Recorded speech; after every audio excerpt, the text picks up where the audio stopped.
Information systems is a country working with Jonathan and other new towns across the country areas, advanced cable communications. I don't know how many people here are familiar with CATV or cable television.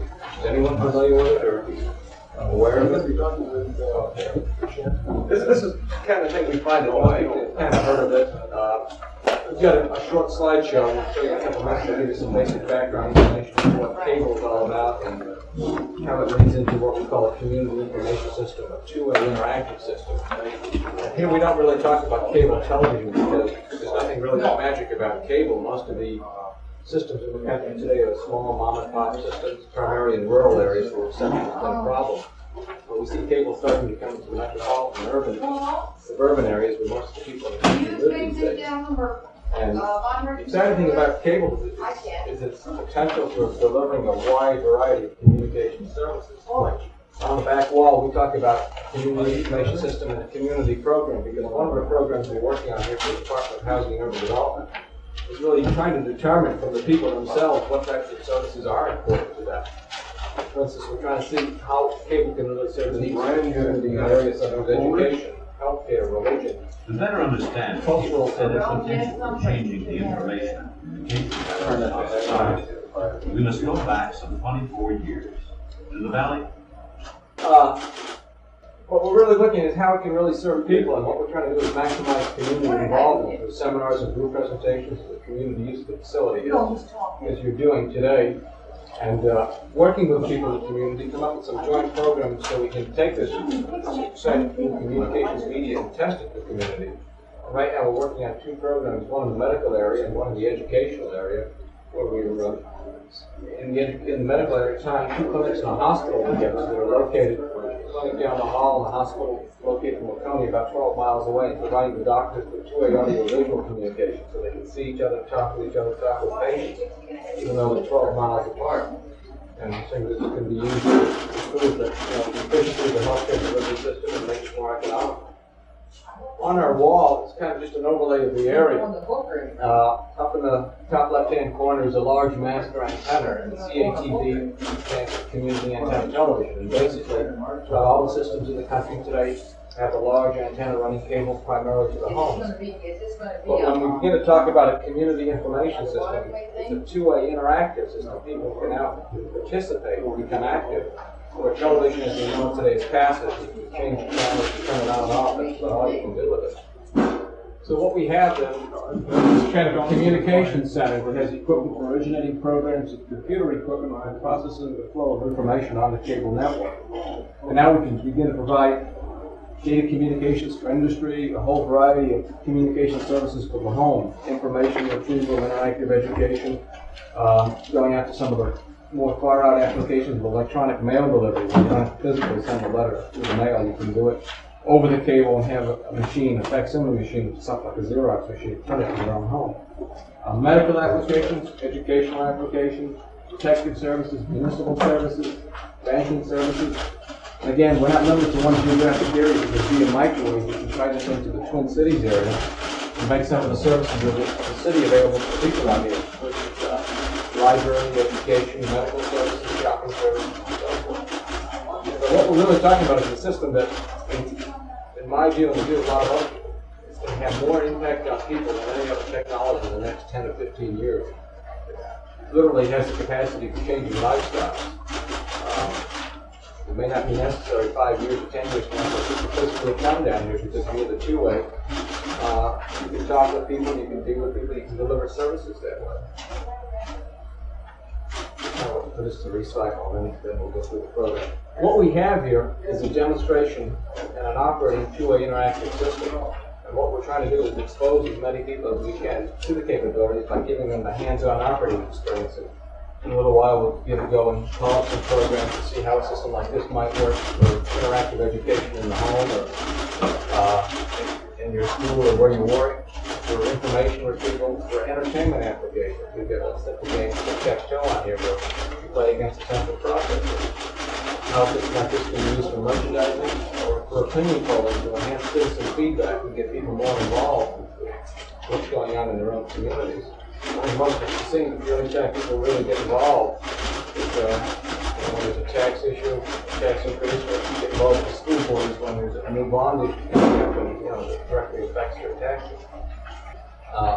I mentioned the medical program. One of the other programs we're working on is with local schools, senior high school and elementary school. We're going to be using the capabilities of the system to enhance career opportunities. We're going to be putting together a number of programs that will be stored on these videotape recorders. Kids in the schools using equipment like this will be able to access the programs and hopefully get more background information on the type of careers that are available in this community and the surrounding areas. Armed with that information, then they can just talk to their guidance counselor and be a little more knowledgeable and hopefully be able to make better use of the resources of the school. We're also going to be using the two-way capability of, instead of bringing in a group to go through a doctor's office or a lawyer's office, using the communications capability to see if and again, expose kids to more career opportunities that are available, for instance, right here in the Village Center to begin with. And the third area of the program, we're going to be using, the kids are going to be using some half-inch video equipment. I think for most of you, I don't know if you've seen this before. Quarter pack, carry this on your shoulder, weighs about 24 pounds. TV camera weighs about 6 pounds. You can go out and make your own television program. It can be edited and put on a cable system. You couldn't do this and put it over normal broadcast television because the quality isn't high enough. But hopefully, kids using some of this equipment, which is very simple to operate, going out talking to the people in the community, will hope to bridge some of the gap that exists now between the schools and the people in the community as to what the schools are all about, what kids are doing, and so forth. Let me turn one thing up on the back end. We got a slideshow going. One at Casca are structured on the principles that learning to live with other people and learning to form healthy relationships with others are skills just as much as arithmetic or geography. To encourage this, classrooms are arranged as separate yet open learning areas rather than as closed, self-contained boxes. Each student receives the benefit of instruction and counsel from several teachers. Primary is a recognition of the need of the individual to find himself. This can happen because the educational experience covers a full range of academic, vocational, and physical educational courses. It includes as well opportunities for expressing existing talents or discovering new ones.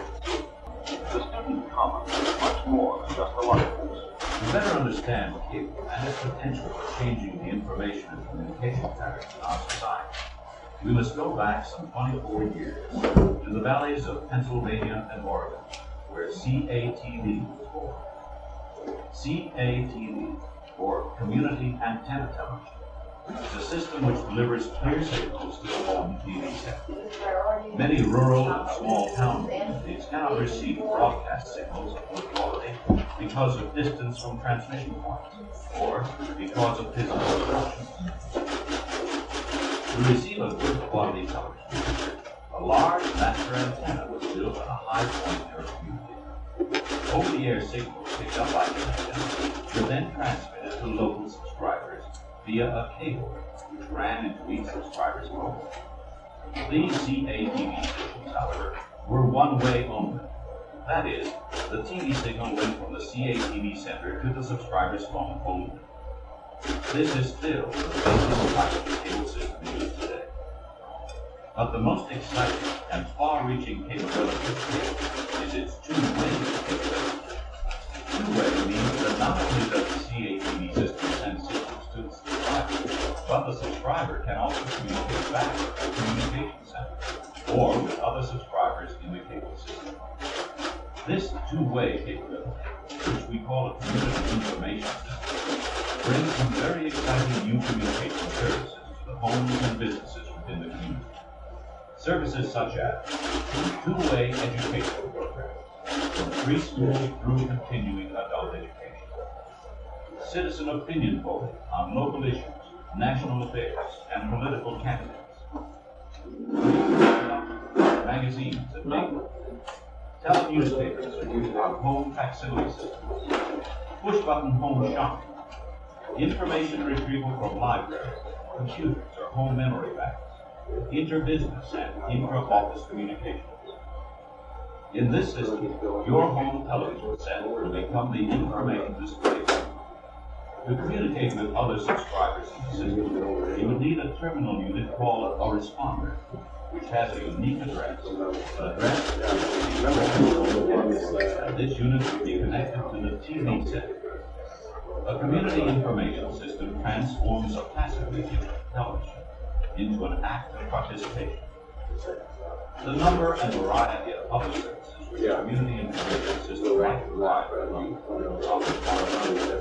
healthcare, metering, conference TV, traffic control. The list could go on and on.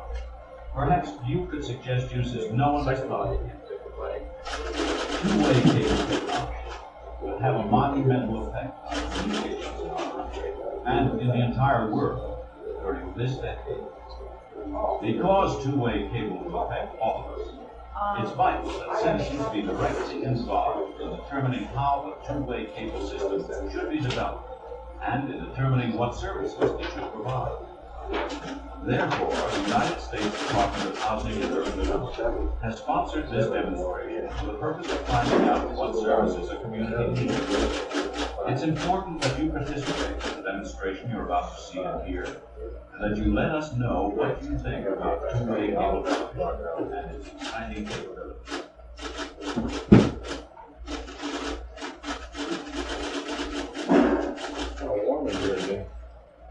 Again, the slideshow is basically designed to give people with little or no background in cable an idea of what it's all about, and really where it can go and what a community information system is. Once people begin to realize this, you see why there's a lot of interest in cable today. There are other people at the Stanford Research Institute who are beginning to view information as a utility, therefore a necessity, and cable is a medium that can really make it possible for a lot of people to have access to information that they weren't able to have in the past. The three parts of the system, basically, this is our communication center.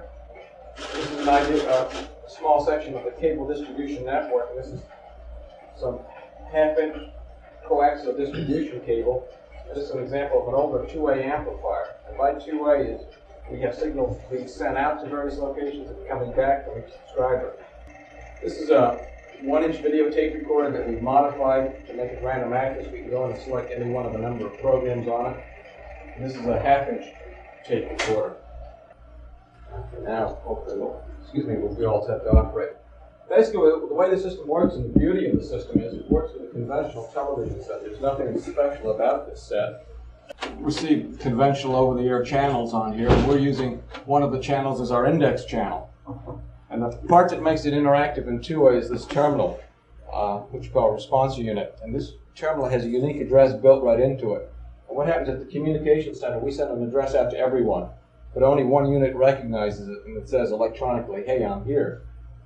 And then we ask it electronically if it wants to send or receive any information. If it does, we take the information back and start processing it. If not, the unit itself sends back a message and it says, no, everything's okay, go on to the next guy.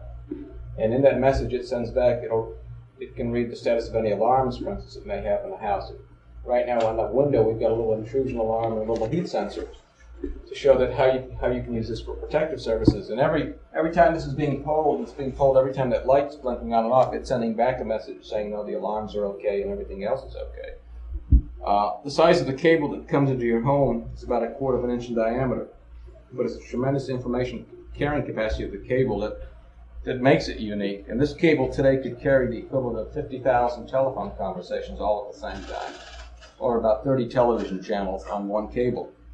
That's why they call it broadband or wideband technology. It's the capacity for carrying a lot of information.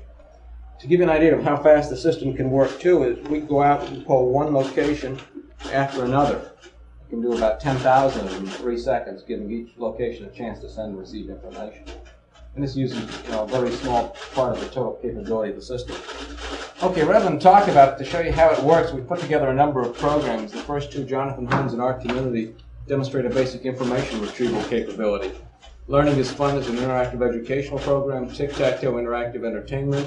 Intercommunications is for point-to-point communications. Alarms show how you can use this for protective services. Merchandising is remote shopping, and opinion polling is citizen feedback.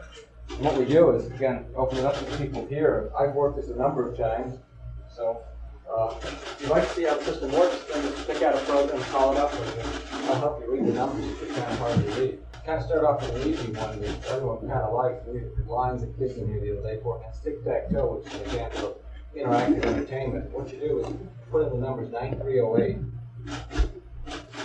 Yeah. Right, it's very easy. You don't have to punch it hard. 9308. And store it there until you press the exit button, which is the transmit button. Yeah. Once you press that, the next time the system is full, the numbers are taken back and the lights go off and your little yellow active light comes on. That's how you know your message has been received. Now if you press 0 in XMET,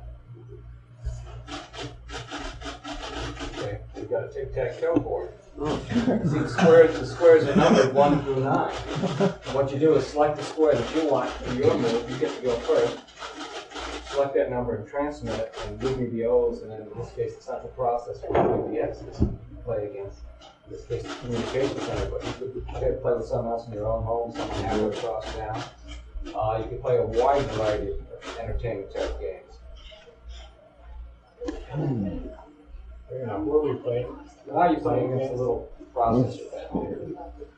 Okay, so you would just press the buttons, right? Yeah, feasible. There's 5. Oh, no, you don't start with that. Big 5.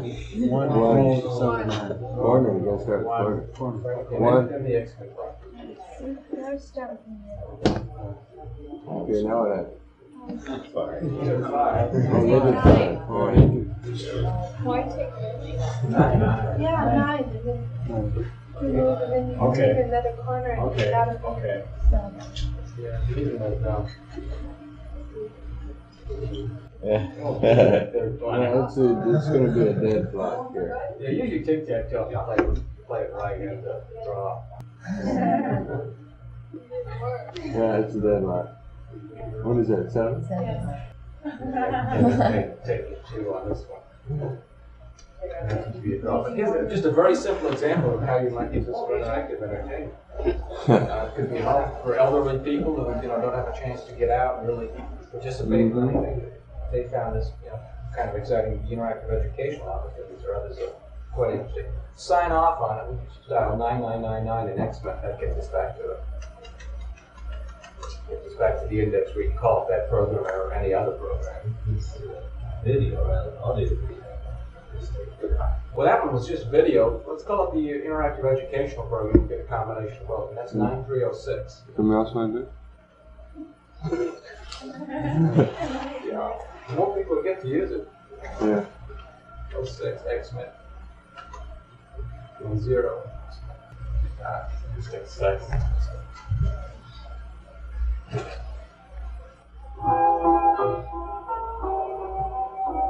Just turn the camera on.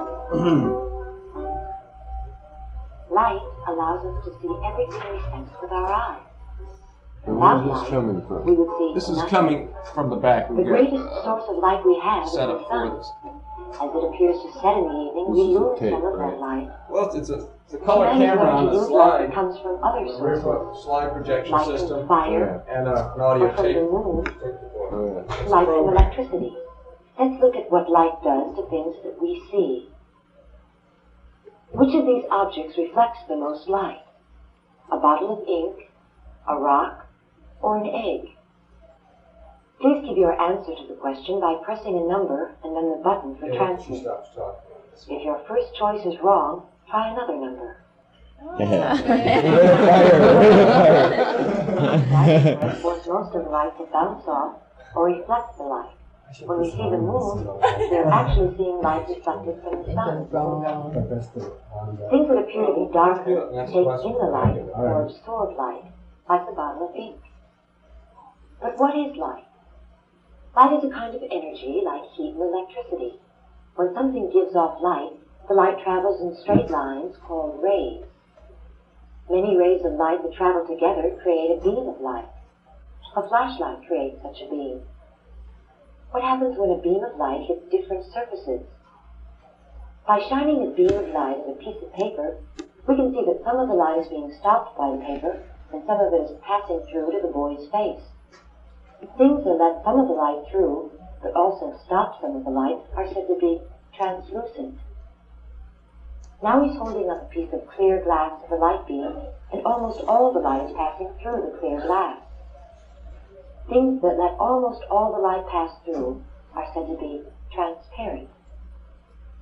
When you put something solid like this book between the beam of light in his face, the book stops all the light that hits it. Things that won't let any light at all pass through are called opaque. Look at the shadow that the boy is making. Are shadows created because people's bodies are transparent, translucent, or opaque? In this case, it tells you it's wrong, and it'll wait until you get the right answer. But in a more sophisticated system, what you can do is, on like a program text, if someone missed a question, you could go back and repeat part of the instruction material. But here we're just concerned with the basic People concept. are opaque. Light does not pass through their bodies. Now look at the stained glass window. Wrong on purpose? Yeah. Is this window transparent, translucent, or opaque? Oh my. Oh, that's true. Unlike clear glass, stained glass is translucent. It stops some of the light, and it scatters some of it as it passes through. It's the translucent effect that makes stained glass so beautiful. Light travels very fast. It takes a week for the astronauts to travel to the moon and back to Earth, but it only takes light 3 seconds. The speed of light in air is about 186,000 miles per second. Do you think light ever travels at different speeds? Yes or no? What is it? What did you... Yes, it does travel at different speeds. When light passes through glass and water, it travels slightly slower than when it passes through air. Here's a beam of light from a slide projector passing through a fish tank Kind of like filled with Instant water. Sesame Street. When Yeah. the light beam enters the fish tank at a square angle, all the rays of the beam hit the tank at the same time. You gotta shoot it at 30 per second. The light rays travel straight through the tank. But when the beam enters the tank at a slant, its direction is changed. This bending is called refraction. The side of the light beam that hits the tank first slows down, because light travels slower in glass and water than it does in air. When the other side of the light beam enters the tank, it bends toward the weaker or slower side. When the light beam travels out of the water and glass and into the air, the side of the beam that hits the air first speeds up and is bent toward the slower side. Refraction is the term used to describe why the light bouncing off this pencil to your eye looks bent in this glass of water. What is it that causes refraction? The changing speed of light, the angle of light, or both of these? Okay. Wrong. All right, point this. Which one are you going to do? Ah. Right. Both of these. When light passes through different things like air, glass, or water, its speed is changed. And if it passes through a slant, refraction occurs. These are some of the things that light does. Look around you during the day, or at night, to recognize how light affects the things you see.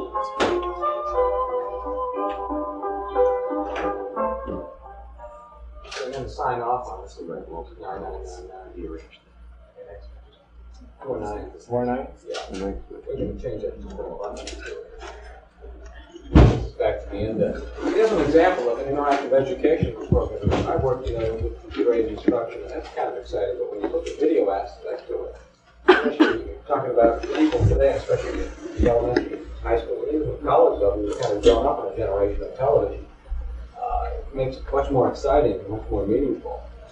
Some of the other areas we're going to be hopefully experimenting with next year is using two-way video between two adjoining school districts and having a teacher in one district be able to teach two classrooms, one right where she is and one 12 miles apart. And hopefully make some of the benefits of education available to more people and do it at a lower cost. Some of the schools out here, for instance, one of the high schools in Waconia, the high school in Waconia, had to drop its foreign language course this year because they didn't have enough funds to support it. Well, one of the other schools in Chaska does have a foreign language course. Can use that one teacher now to teach two different locations using two-way video and two-way audio. Or maybe it's just one-way video with an audio talkback. The system the university has, they're working with industry, the Unite system. So there are a lot of possibilities for using two-way communications to become cost-effective and provide a wider variety of information to people. One of the other programs that demonstrate a basic information retrieval capability is the Our Community program and the Our Homes, Jonathan Holmes program. And this deals with a number of programs we've got stored on the tape that show what housing is like out here, what the schools are like, what recreational opportunities are, what employment opportunities are, and they demonstrate a basic information retrieval capability. The opinion polling is something we put together using half-inch tape that shows how you might use a system like this for citizen feedback. Get people to provide more input to the community leaders, whether it be city councilmen or school board members. And again, questions are asked, and you can use the terminal to respond to questions. And again, for protective services, even though no one's using the terminal now, it's still being told, if you would, just open the window behind you. Again, just open and close it. We're just broken a connection there. And what that does then is send back a message here that tells us that at location number 1, the intrusion alarm went off, and we could then take that message and relay it to the police department. We can even take it and send it back to your neighbors and tell them, hey, there's a problem with a certain address. So it might have very important community implications in terms of a new form of neighborhood solidarity, or something that people might be willing to kind of work together a little more. I think this might act as a very important deterrent to crime in certain neighborhoods. But that's one of the capabilities of the system, whether you're there or not. It's on 24 hours a day and can be used for a variety of protective services. Maybe people with severe medical conditions for personal panic button, the heart case or something like that was having a problem. But just activating a switch, they know exactly who it was because of the unique address. They could take some action on it. So there are a lot of possibilities for a system like this. As you see on the handout, the back 2 pages, we've got 10 classes of services, 4 or 5 services in each one. And these are all technically possible today, but nobody knows if they're economically viable or socially desirable. This is what we're trying to do, is determine which ones are important to the people by getting the people involved themselves and having them tell us what they'd like to do. The ECR role is that of a support role. In the medical program, the doctors are in charge of the program. We act as a support capability. Same thing, the educational program. Our whole goal is really to get the end user involved, because we feel that unless he's involved, cable won't really develop. But we just like in the schools today, there's a lot of hardware sitting around. Schools have spent a lot of money on it, and everybody's sour about it. Well, the problem there was not that they spent it, but they didn't teach people how to use it. They didn't develop any applications or utilize it. And what we're trying to do here is have people develop applications and get people to use the technology to really solve problems that they themselves see that they have now, and they themselves see that they anticipate in the future. So it's an exciting area. It's an area that's quite complex. To answer one question, you raise about 100 more in cable. For instance, electronic newspapers or even with videotape recorders. What's one of the copyright provisions? The copyright law in the books today that's enforced in this country was written in 1909. People are trying to rewrite that now. What's this going to mean for public access? What's it going to mean for education? What's it going to mean for health care? What's it going to mean for people at home? It's easy to say that by 1980s, the classrooms of the future will be at home, because now you can deliver materials to the home. So everyone that I know can't wait until kids go to school. They really have to people aspect of it.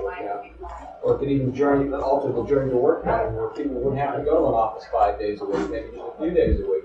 They can receive a lot of the services and have the communications like at home. But this again will change lifestyles. What's this going to mean for people? These are some of the questions that we're asking. We're working with a number of citizen advisory groups, schools, with professional people in the area, and the response has really been good. People, once they understand what it's all about, and kind of pick up the ball and start running with it. This is what we'd like to see. We're an action-oriented group. We don't do paper studies. What we want to do is try it out in the real world and see what happens. That's one of the ways that we're really learning how effective cable communications can really be to improving the so-called quality of life, and making more information available to people. We've been doing some consulting with the Cedar-Riverside people, because again they see this as a very important adjunct to their area. One of the things we'd like to do is have a link between the two towns, a microwave link. would enable us to share some of the resources. If we can do this and start putting in a distribution system in the Cedar-Riverside area, we've got the university, we've got Augsburg, we've got the hospital there, you've got a tremendous resource center that now you can begin to share and make available to more people. And this is how we see cable communications really becoming viable, by sharing it. So we're working with the Cedar-Riverside people. We hope that they're going to go ahead with some of the clients that we're working on them with. I think it'll be a matter of time. One of the things we say, it just takes a lot of time to put these things in place. But working with Cedar-Riverside, again, we'll be working with both the universities in the area, the hospitals in the area, and all the resource people. That's part of the problem. Put them all together to see how they fit, how you can work together. And a very important part of any program that we look at is the economic viability of the program. Because any application that at one point in time is going to have to stand on its own 2 feet. I think we've all seen the government programs in the past where they pump a lot of money into things, and as soon as they withdraw, it falls flat in its face. It doesn't really work. They don't really help anyone. So we're looking for applications, and we're looking at people like you and others who are really concerned with problems of education and medical delivery and so forth, as to what your needs are, how we can structure a program, and then go out, get some funding to really demonstrate and evaluate it. And what we'd like to see is, as the funding tapers off, that applications are able to stand on its own 2 feet and become viable and provide an economic effect. But we're very interested in working with the Cedar-Riverside people and the entire community. It's a tremendous resource base. There's no reason why it can't be shared with the entire metropolitan area. How strongly are you funded now by what kind of commitments do you have in the future? Well, I wish I could say we had more commitments. We've got a 1-year program with HUD that we're just finishing up now. We're going to be making some presentations to them to take it out of the demonstration phase, which this one we're now bringing that into the community. We're also working with the HEW on a medical program. We're working with the State Council on Quality Education on the educational program. And, just today we've got someone out from the National Science Foundation because we're looking at some area-wide programs. As far as their commitment, it's kind of hard to say. The atmosphere in Washington these days isn't anything but wine and roses. It's kind of doom and gloom because people really don't know who's going to be where what. But we've kind of seen an indication that people are working with. They do want to go ahead. We hope that it'll be a matter of time so we can work out some of these things and take the next step of taking it out of this area and into the community. And we've already started. We've got a 14-mile trunk line. Goes from the school to the community center to Laconia, which is probably the longest two-way cable trunk line in the country. It's operational right now. It's designed from the beginning for two-way. And it's really been great. We had some people out from the University of Wall were able to get on the two-way link. And people were very surprised to see how personal two-way television really is. Because at the end of the conversation, one of the girls wanted to shake hands. Felt like she was almost in the same room when we said goodbye. It's not like TV is where it's it's very cold. You can't participate. Well, when you're talking to people, it really can be good. The doctors have seen this. We use it for some diagnostic purposes. The original terms of two-way television, the medical area, they're in Boston, and they use it for diagnostic work. They even use it for psychiatric work, for consultation. There's just a lot of possibilities, but until you go out and really define an experiment, use some control groups and evaluate, nobody really doesn't know how well it's going to work. And we're interested in working with groups like yourself. And I guess one of the things I try to do is, I guess it's really a lot of missionary work right now. I'm trying to acquaint people with the concept that cable isn't a few more channels and better reception. Cable is all the things we've seen today. And our plans are to implement these things. Well, we started right now with the medical and the education area, but we hope to expand it over the next few years to really get a large-scale test bed. But it's going to be up to people like yourself to tell us what to do because we're not educated. We're not doctors. We're not acquainted with the problems in other areas. Up to you people to say, hey, these are some of our needs. What can we do to solve them? And this is thing we'd like to see happen. Is there a possibility of college? Well, better yet, what is the probability of setting up a research center like this or a sample system in Cedar-Riverside in stage one of this country. Something, we'd like to do. Again, the people there would like to see it too. Our problem is, we're limited. It's right here. It's hard to bring people out. The more people we expose to it, the more eyes are open. People begin to realize what it's all about. Again, if we get some, funding to do it, I think then it wouldn't only be Cedar-Riverside, but it's all the community action groups, it's all the colleges that people could have access, begin to work with it and develop it. All of this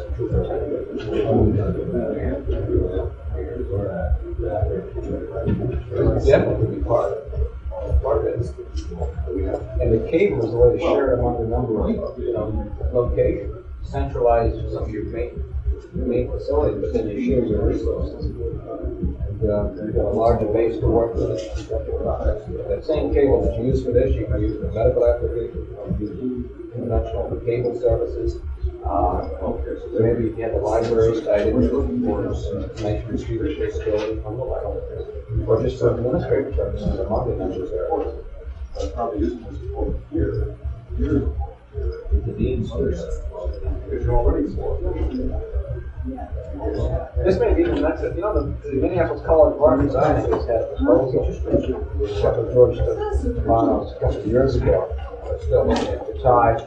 I guess there were 11 high schools and 14 high schools and 11 libraries. You had with a resource center, video access center. And they weren't able to get the level of funding they needed to really put it into place. But again, with the same idea of having one central location to share the resources. But the idea is, you do that, but don't use that one cable for one purpose. Develop a number of other applications, and you bring, the total cost may remain the same, but the cost of various segments comes down. It makes it much more viable in the future. If we can bring the system of working with you, and we can interested in doing it. Because again, cable is coming. It's going to happen. The reason people are concerned about it right now, once you put the investment in it, it'll take 10 to 15 years to roll it over. It's like the telephone company. It's a large front-end investment. The telephone company, even though they got all these new electronic switching equipment coming in with rapid, they don't put it on for all. They've got to pay it off over X number of years. The same thing happens with cable. It's a very risky business. All the glowing tradition has been made for cable in the past. Sure, that's when you're 120 miles from anywhere, and you either have it or you don't have television. But they're very interested in looking to see how many people are going to be willing to sign up in an area where they get very good reception right now. And our whole key is you've got to develop these other extra services to really make it viable in an urban market. Yes, I'll get to that. Yeah, I know you're looking for me later. I'll give you my card. I'd like to get you in. Okay, any other questions? Dan, yeah. Is there enough out there in the world? Somebody asked me that question the other day, and the beauty of it, yes, because I'll show you a piece of cable. It's only the semiconductor, it's copper clad, there's one with that copper on it. It's not like the copper wires used for carrying electrical current. Excuse me? Say? Yes. A friend of mine did a kind of a fantasy kind of paper on cable TV last year. And brought up the possibility if you have cable TV in every home, let's say in the United States, you have connections that are automatically two-way. Could it be possible that the thing could get out of hand so you'd get a Big Brother's watching kind of situation? Now, I'm sure you've been asked this before, but how are you going to control it? I usually bring that up too. Yeah, the system right now has a two-way system capability. For instance, you use it for pay television. You've got to know who's watching what, so you can monitor, by location what channels they're watching. And the other aspect is, you can put a camera in somebody's home and have a Big Brother aspect. Well, the system doesn't have that capability. I don't know if anyone would want to do that. And I don't really have a simple answer for it. The only answer I have is if people get involved and realize the capabilities of the system and how it can be used in some of the ways that it might be used, not for the betterment of people, that's, one more guarantee that it won't happen. But it's going to be a long time before we'll have a fully switched system. Like switch system, the telephone you call up and it's point to point anywhere. But cable goes from one location to many and back.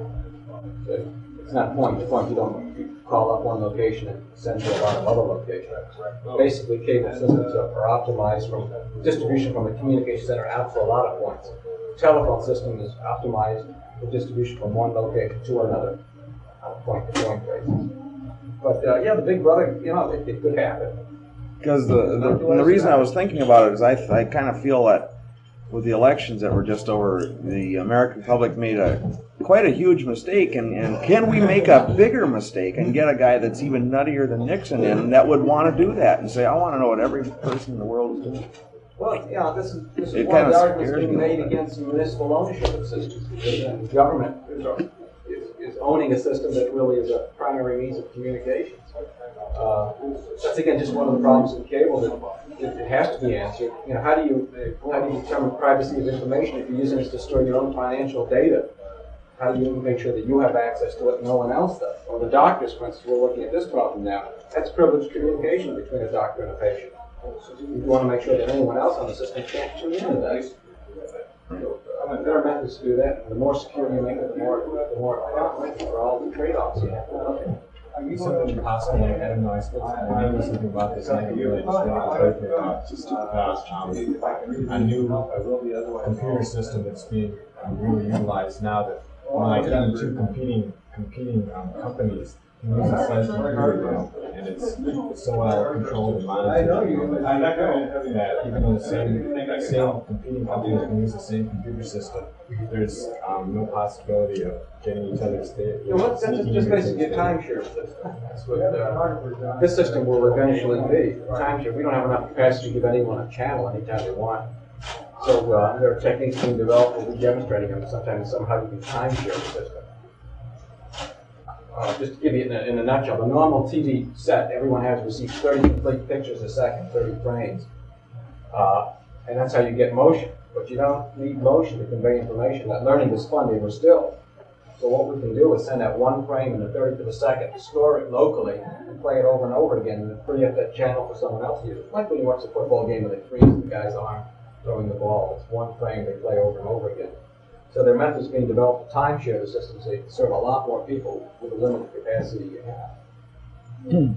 But again, these are economic situations. Nobody really knows what the demand for services are. We just completed probably the largest attitudinal survey of its time done in the country, where we had 372 completed interviews. And we've got the data that's just starting to come in, but when we do our crosstabs, and this was being done for us by Dr. Irving Allen, University of Connecticut, a sociologist who specializes in survey design. He's got over 2,400 tables of data. He's got a full high stack of material. But this is very important information because we'll be able to look at, what the demand for services are according to age, socioeconomic status, number of children, things like that, and get a better feel for what the market is, so then we can take that next step and develop these services for the demand that exists.